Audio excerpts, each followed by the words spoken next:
Welcome to Culture Crush with me, your host, Dan Dowman, where we get to meet some of the world's leading culture shapers, future makers, and power shakers.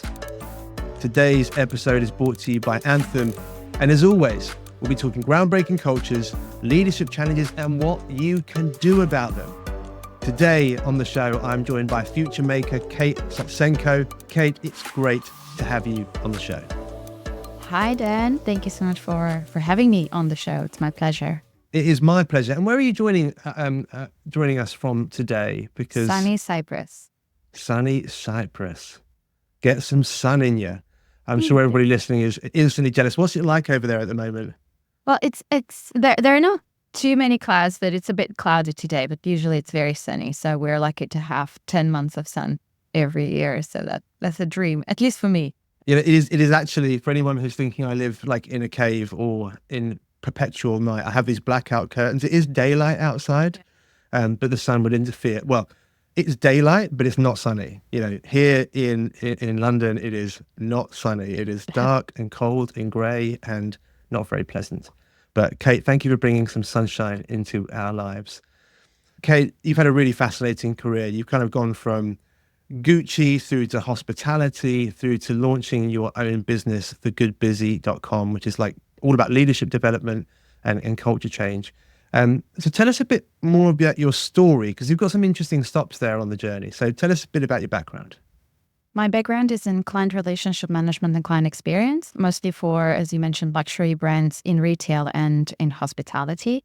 I worked in quite a few countries all over the world, including China, Thailand, Switzerland, Singapore. That was my last stop before moving here to Cyprus, where my family lives at the moment. So that's very nice to be back closer to family 20 years after being everywhere in the world. And the reason and how I got to the Good Busy was I think many of us, we go through similar experiences. So in my 20s, I truly believe that doing more gets more done. So I was doing as much as possible and got myself to almost a burnout. So I had experienced quite a few episodes of vision loss. And then after that, there was a lot of scare. I moved to a different company. I worked in Thailand with a company that has a philosophy, slow life. And that philosophy made me understand that we didn't need to be on the high-speed train all the time to get done, to do great things. And I could be like I did. Sometimes I used to ride bicycle barefoot to work. And I could still do amazing things at work and still have enough time for what mattered to me after work as well. So this is kind of where I started the whole idea. And because that's where I experienced it, it doesn't mean that I've always been, as I call it, good busy afterwards. I had my moments as well. But it's that idea that it's possible and it's visible, and that having that awareness that sort of makes me believe that today we can work differently, because in my view, work brings us a lot of fulfillment, and it's truly not about work. It's not about suppressing it. It's embracing it, but we just need to learn how to work differently. So why is it? I mean, we might come on to these themes later, of course, but being as you experienced that in one company, and then it's something that you sort of resonated with you so powerfully, you thought, right, I can shape my future career around this, right? People need to know about this stuff. Why is it that so many businesses and so many leaders and so many entrepreneurs are sort of addicted to that kind of hustle mentality? Like, how did that manage to stick to us as a population so powerfully? And why don't more people kind of pay attention to these things that you're talking about and embrace a different pace in the way that we approach our work? Because you're right, when you're feeling more fulfilled and when you're feeling more engaged, your imagination lights up, your creativity lights up. You start to get stuff done faster and more efficiently because you're into it, right? Not being punished by it. So why are most of us missing that? That's a great question. So based on my own experience and experience of people that I work with, the common theme is the education. We've been educated in a way that if we are not doing anything, so we are resting, for example, we're lazy. So it means that we need to constantly be in action mode. And that's why we still believe that doing more, being constantly active, gets more things done. Click pause, as if you were having your own remote control. Just click pause and just observe if you are actually moving in the right direction, if this is the move that is worth taking. We don't ask enough of these questions to ourselves, but it's simply because with the speed with which we're moving, it's impossible to think that we can have a moment to ask this kind of questions. So for me, to answer your question, is really, it comes from our roots. It really comes from education. One of the things that I've been saying to myself recently is, if you haven't planned to do anything, you've planned to do nothing. And on the surface, that because of the way we've been educated, our first kind of read on that might be that it's a criticism. You've planned to do nothing can sound like a mean thing to say. Yeah.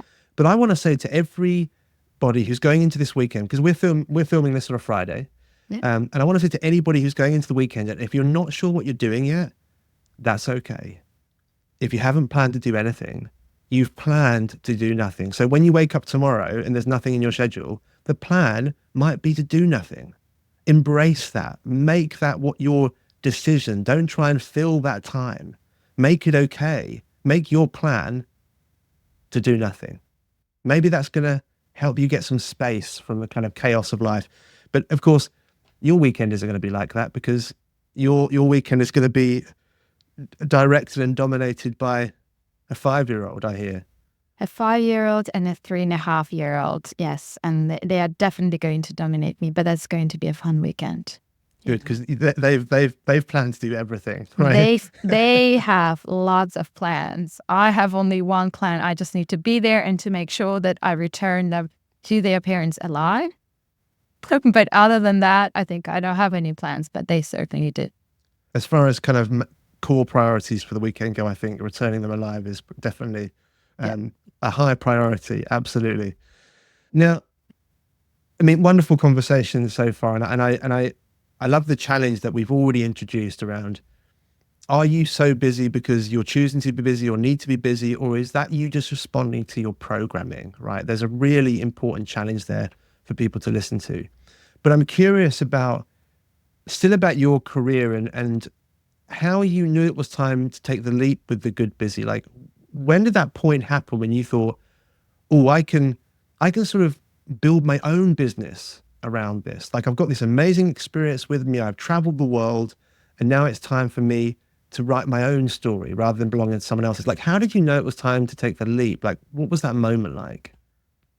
It's a very nice question, Trista. I like also to pick up on something that you said, is the programming. I think that's a very important piece, because we are programmed in a particular way, and we sometimes miss that awareness around the programming that we have. But back to your question, I didn't have one particular moment. It didn't, there are lots of stories out there. This happened to me, and the next day I decided this is what I'm going to do.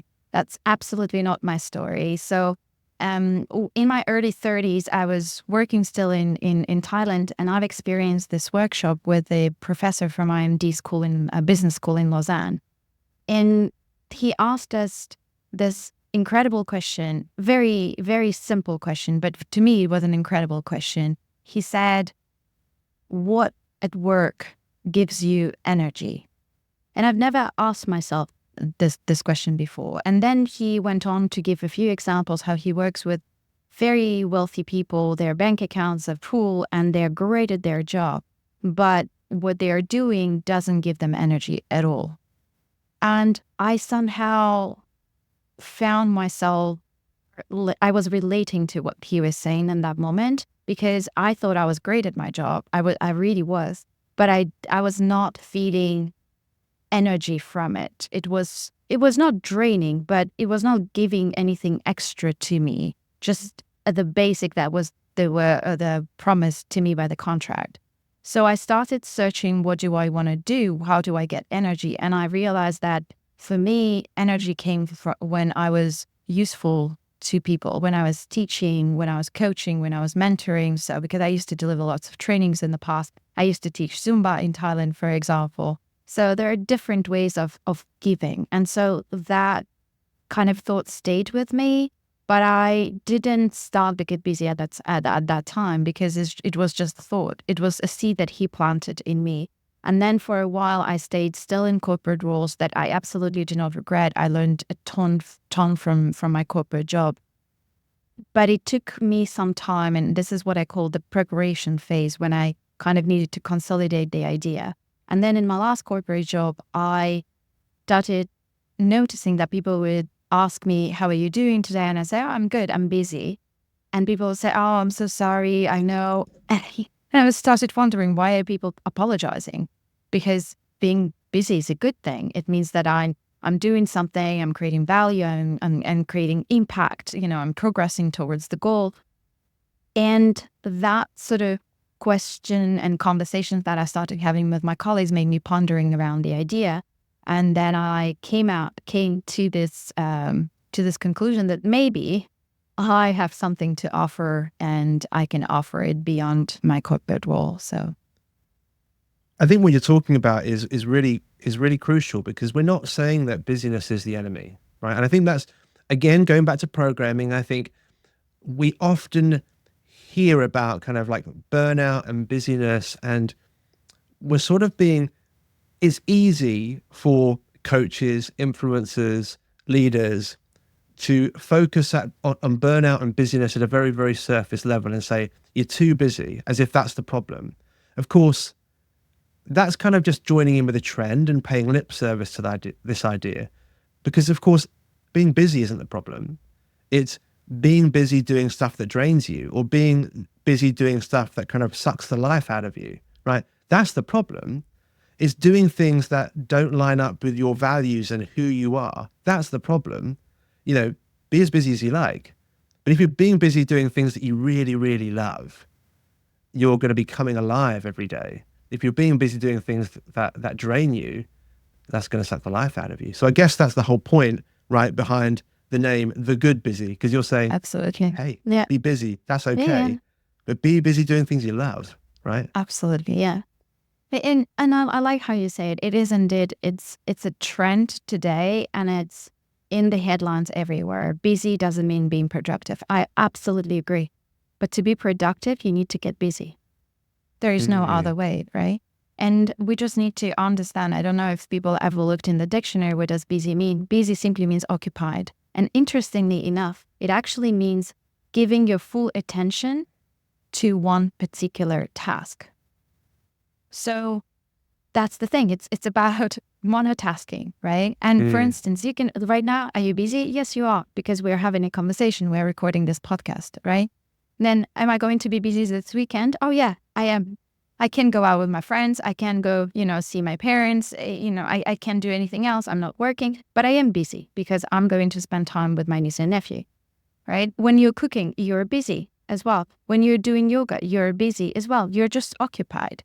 And I think that there is this bandwagon effect that, whenever we see in the press, we just believe it. We don't, once again, do not ask enough questions. So we jump on it. Being busy is bad.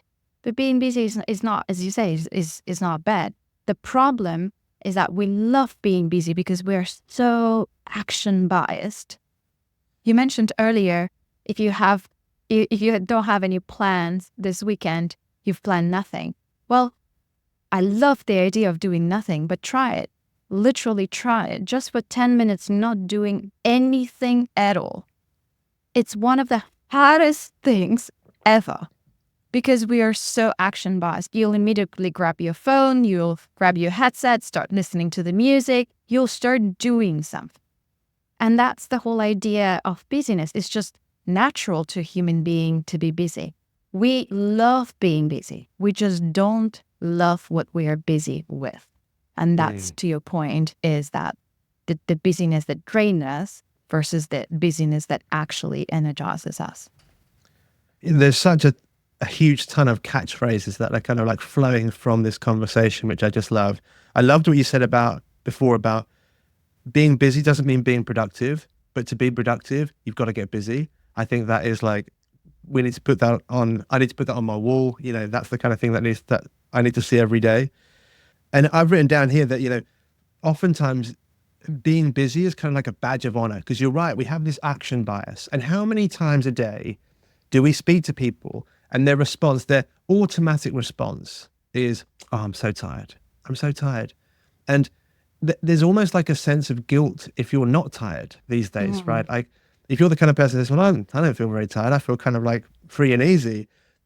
Because we are in this very action biased society, yeah, there's almost this sense of like guilt that comes with the fact that you might be happy and enjoying things, right? So we naturally want to join the crowd and say, oh, I'm so tired, or I'm so busy, or oh, what a week it's been. And they can almost be automatic responses, because you're right, we're sort of caught up in this action bias, which is dominating our lives. And every app I see, right, because I'm a founder, and I'm building I guess a reasonably successful business at this point. But every Instagram ad or Facebook ad or LinkedIn ad is shouting at me to be more productive, download this thing, like optimize your systems. And so every day I'm just being bombarded with these messages. And so I need to be really disciplined about saying, I just don't need to optimize any more of my stuff right now. I'm doing the things that are bringing me energy. I'm embracing some of that good, busy energy. So I would encourage lots of people who are listening and watching right now, you could probably just stop and just rewind the last 10 minutes and just listen to what Kate's saying and write some of those things down, stick them on a Post-it, write them on the wall. You can begin that process of reprogramming the way you're approaching your busyness and look for the things that bring you real energy. As you were talking, one of the things that I realized is that you would have seen this on my various channels, I think, but I've started this gathering called the Culture Crush Meetup. So we've got the podcast now, we've got a newsletter, and we've got this meetup, and we just launched in the US. Well, it's just in the US time zone, so on Central Time, so that people could come from different locations around the world. And so we gathered together like these 50 high-level leaders, and it's a super informal get-together, right? Most people are thinking, oh, it's going to be a leadership webinar, and it's going to be really formal.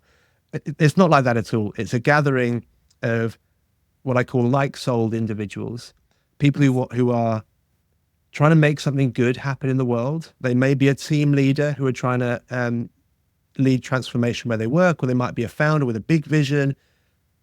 Whoever you are, you might be feeling isolated in your role. And so this get-together is simply this. We have a guest speaker who does a 10-minute reflection, literally a reflection, to try and get you in that kind of more centered state of mind where you can think about some challenging topics, refocus, recenter. And then we have an open time of conversation where people can share their thoughts and feelings and what that's prompted in them. Now, as the host, why did I do this?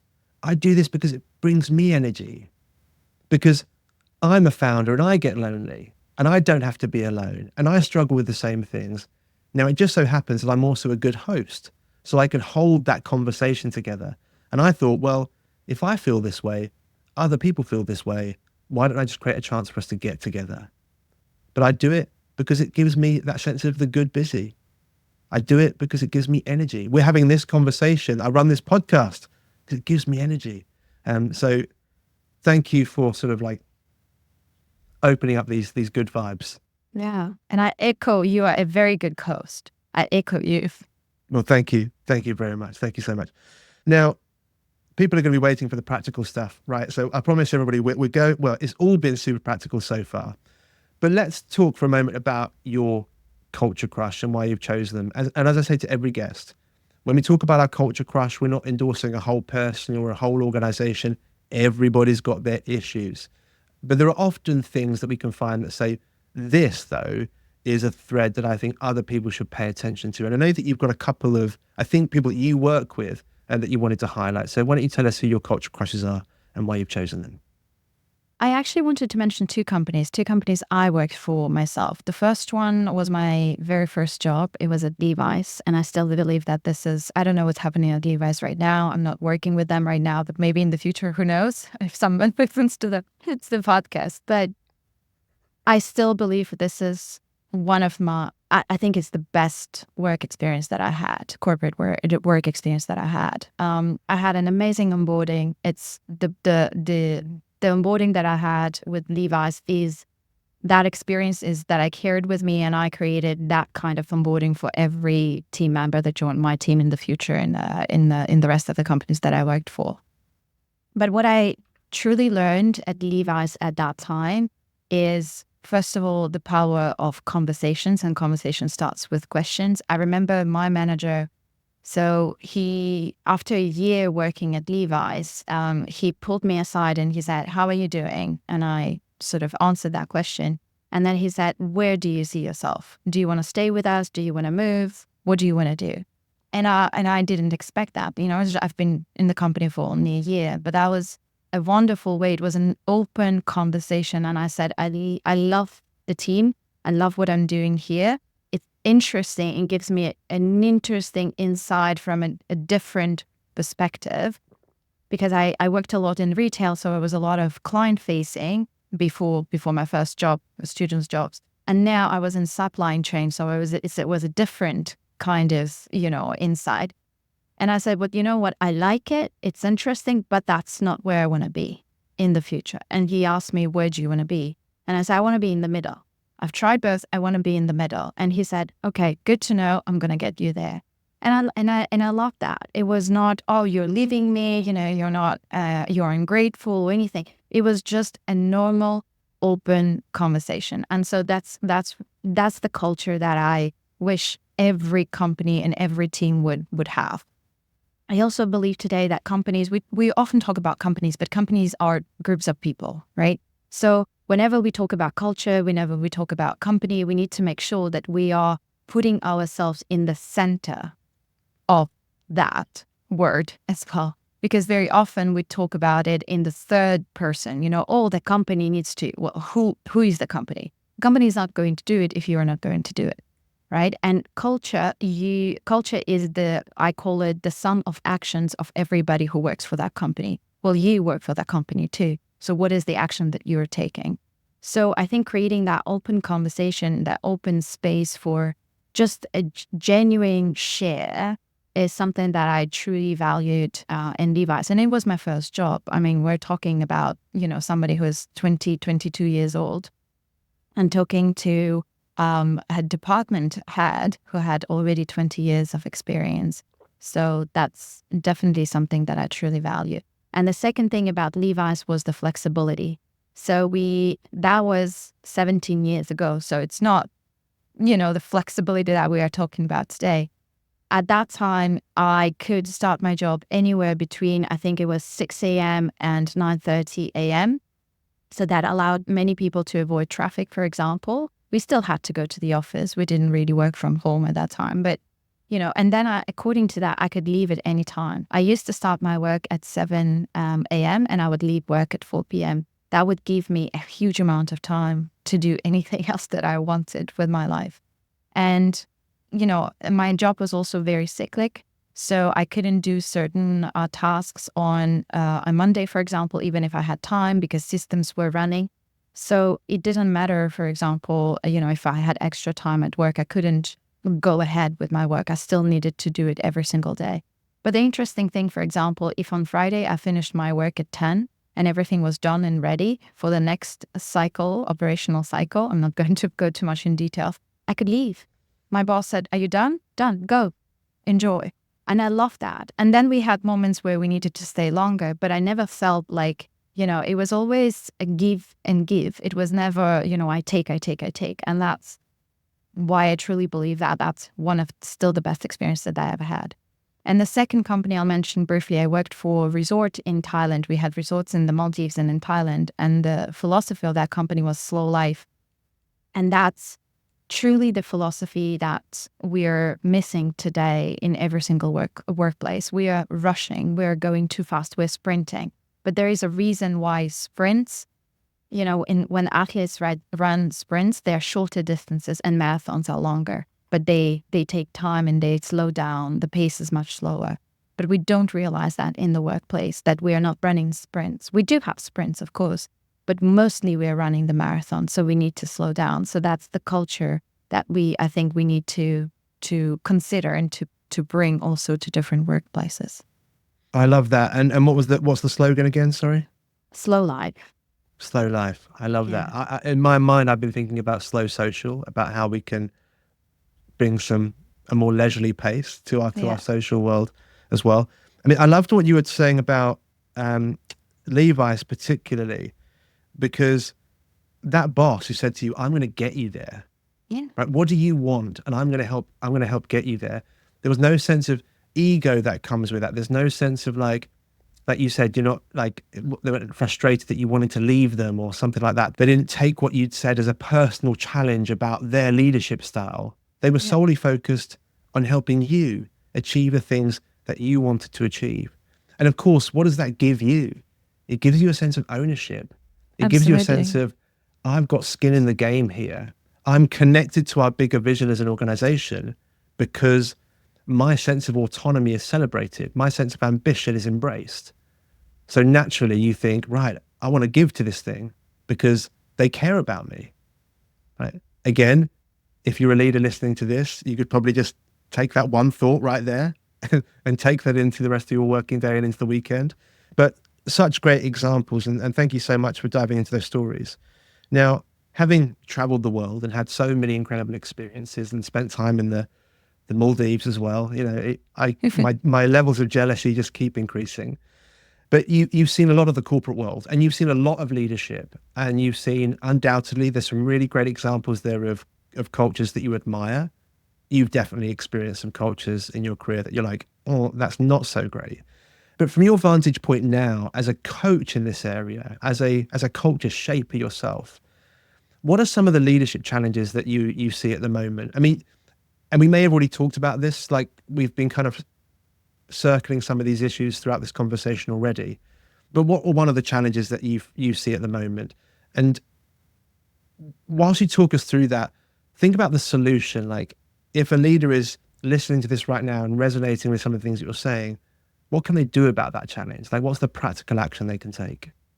That's a good question. And I think that the real challenge is what we discussed already earlier, is that mindset of doing more and more and more. I believe that 80% of the pressure that we experience at work is the pressure that we put on ourselves. Is are those deadlines that we create ourselves, those initiatives that we take ourselves. But once again, the reason why we do that is because we do not ask enough questions. I'll give you a simple example. I think a lot of people can resonate with that. So you have your manager who comes to you and says, well, we need to do this report. We need to do it for tomorrow. And you just take it and you just start doing. And then you're sitting at your desk and probably complaining, why do I need to do it now? And like, it's almost time to go home and I'm going to do overtime again. So you have all that complaining.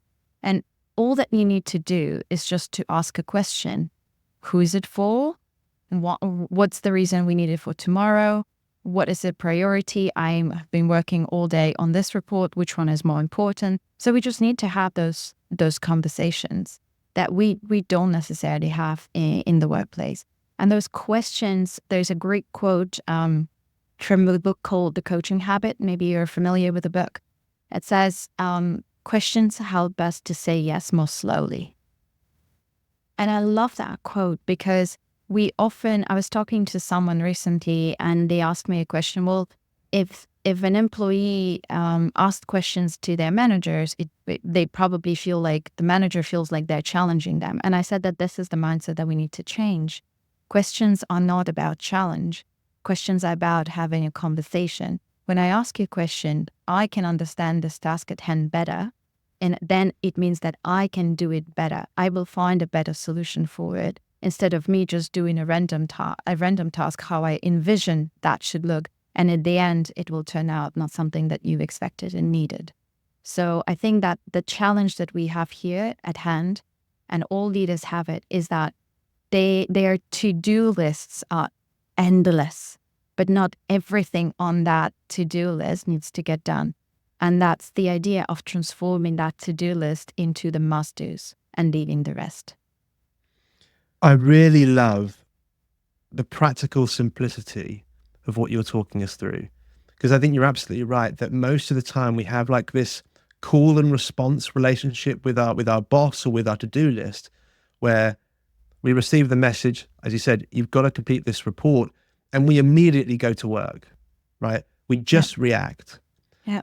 And what you're suggesting here is this idea of asking questions which take you out of that reaction mindset and put you in a response mindset. Absolutely. Because these questions, and I think I know it's a quote from somebody else, but this is so beautiful, that questions help you say yes more slowly. That is so tactical and tangible and practical and sticky. I think that's such a wonderful thing for people to take away and pay attention to. Now, you took us through a few questions before that can help people react more slowly. Yeah. Could you just give us, like, as a way of us really zooming in on some practical stuff, just take us through those questions or some of the questions you might ask again, just so we can really lock those in.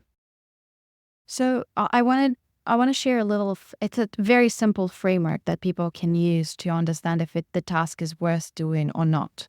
So first of all, we need to always start with the end in mind. What's the goal?